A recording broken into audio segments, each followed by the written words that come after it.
Ils ont déjà plus de mal que les autres à trouver un emploi. En France, les seniors entre 60 et 64 ans ne sont que 35% à travailler. À peine plus d'1 sur 3 donc, c'est l'un des taux les plus bas en Europe. Avec la réforme voulue par l'exécutif, c'est mécanique, il va falloir travailler plus longtemps pour obtenir une retraite à taux plein. Faire reculer l'âge légal de départ à la retraite de 62 à 64 ans, selon le gouvernement, c'est l'un des leviers les plus efficaces pour améliorer le maintien en emploi des seniors. Pour s'en assurer, Elisabeth Borne annonce la création d'un index avec sanction à la clé en cas de non-publication.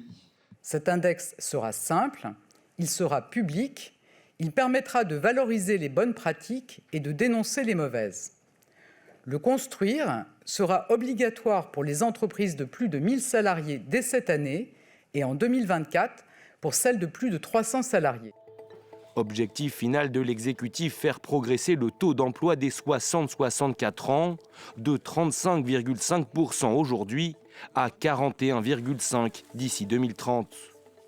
Les détracteurs de la réforme l'assurent, le recul de l'âge légal de départ à la retraite ne va faire que renforcer la précarité des seniors.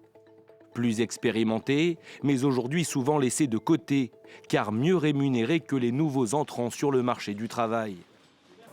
Des seniors qui en France ont été encouragés par le passé à se retirer avant la date butoir par le biais d'un système de pré-retraite. Il a été abandonné en 2011 sous Nicolas Sarkozy.